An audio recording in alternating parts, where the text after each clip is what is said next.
Olympic పథకాలను అథ్లెట్లు గెలుస్తారని, కానీ ఆ ఒలింపిక్ కలలను సాకారం చేసేది అకాడమీనేనని రాష్ట్ర ఐటీ విద్యాశాఖ మంత్రి నారా లోకేష్ అన్నారు. పీవీ సింధు అకాడమీ అలాంటి ఛాంపియన్లను తయారు చేసే గొప్ప సంస్థగా ఎదుగుతుందని ఆయన ఆకాంక్షించారు. బుధవారం విశాఖపట్నంలో PV Sindhu centre for sports excellence శంకుస్థాపన కార్యక్రమంలో లోకేష్ ముఖ్య అతిథిగా పాల్గొని ప్రసంగించారు. ఈ అకాడమీ కేవలం ఒక భవనం కాదని, భావి భారత ఛాంపియన్లకు పునాది అని ఆయన అభివర్ణించారు. ఈ అకాడమీ ఏర్పాట్ల వెనుక ఉన్న స్ఫూర్తిదాయక నేపథ్యాన్ని లోకేష్ వివరించారు. పీవీ సింధు తన హృదయానికి దగ్గరైన ఒక కలతో ముఖ్యమంత్రి చంద్రబాబును కలిశారు. ఒక బ్యాడ్మింటన్ అకాడమీ నిర్మించాలనే తన ఆశయాన్ని పంచుకున్నారు. కానీ మన ముఖ్యమంత్రి ఎప్పుడూ ఉన్నదాని కంటే గొప్పగా ఆలోచించమని సవాల్ విసురుతారు.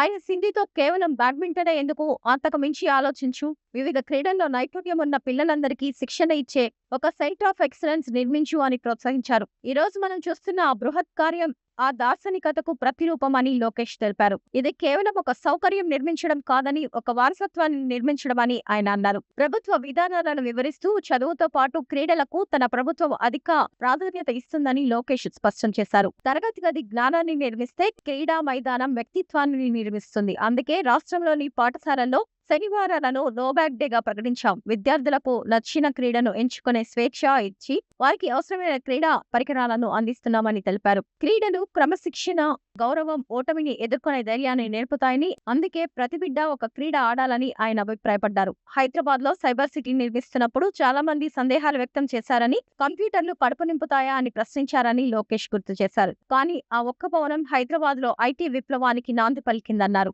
అదేవిధంగా ఈ అకాడమీ కూడా ఆంధ్రప్రదేశ్ క్రీడా రంగంలో ఒక విప్లవాత్మక మార్పుకు ఉత్ప్రేరకంగా నిలుస్తుందని గట్టిగా నమ్ముతున్నాను అని లోకేష్ ధీమా వ్యక్తం చేశారు. కాంట్రాక్టర్ దత్తాత్రేయకు 18 నెలల గడువుని విధిస్తూ 2028 మే నాటికి రిబ్బన్ కటింగ్ ఉండాలని స్పష్టం చేశారు.